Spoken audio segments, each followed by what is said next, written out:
DIG সাহেবের উদ্দেশ্যে SP সাহেবের মারফতে একটা স্মারকপত্র আমরা প্রেরণ করেছি।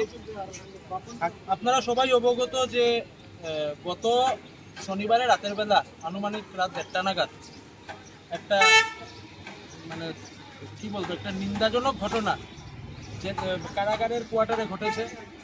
দুইজন জেলের দায়িত্বে থাকা কনস্টেবলের দ্বারা, একজনের নাম হলো ব্রজেন কলিতা আর একজনের নাম হরেশ্বর কলিতা।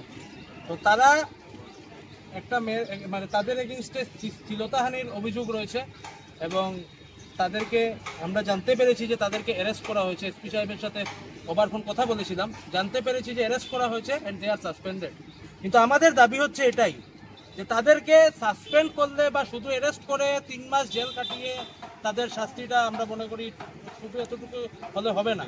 তাদেরকে মানে যাবজ্জীবন কারাদণ্ড দিতে হবে এবং তাদের যে জব রয়েছে সেই জবে তারা মানে থাকার মানে লায়ক না বলে আমরা মনে করি এবং তাদেরকে পুরোপুরি ডিসমিস করতে হবে।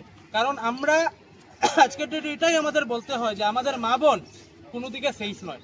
আজকে যারা নিরাপত্তা রক্ষী রয়েছেন তারা কিন্তু নিরাপত্তা রক্ষী, আজকে নিরাপত্তা রক্ষীর হাতে মহিলারা সেফ নয়।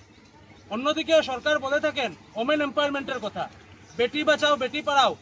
প্রত্যেকটা প্রেস মিটে মুখ্যমন্ত্রীর থেকে শুরু করে তার মন্ত্রিসভার মন্ত্রী এমএলএরা দিয়ে থাকেন স্লোগান যে বেটি বাঁচাও বেটি পড়াও, ওমেন এম্পাওয়ারমেন্টের কথা। কিন্তু আলটিমেটলি আমরা দেখতে কি পাই, আজকের ডেটে ওমেনরা সেফ নয়। তথাপি পুলিশের মানে লজ্জাজনক কথা, পুলিশ যত ধরনের অপকর্ম রয়েছে আজকের ডেটে পুলিশ সব ধরনের অপকর্মের সাথে যুক্ত।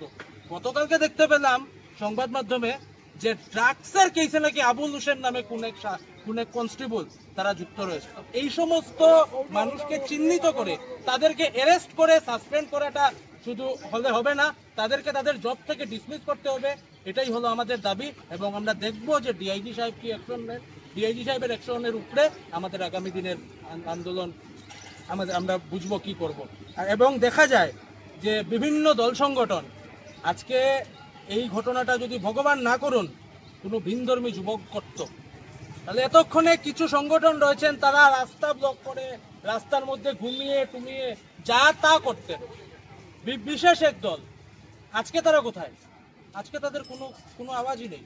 আমরা তো সবসময়ই প্রোটেস্ট করেছি, যখন যা হয়েছে আমরা তখনই আমরা প্রোটেস্ট করেছি এবং আমরা একটাই কথা বলেছি যে অপরাধীর কোনো জাতি হয় না, অপরাধীর জাতি সে অপরাধী, রেপিস্টের জাতি সে রেপিস্ট। কিন্তু সেই দলকে আজকের ডেটে দেখা যাচ্ছে না।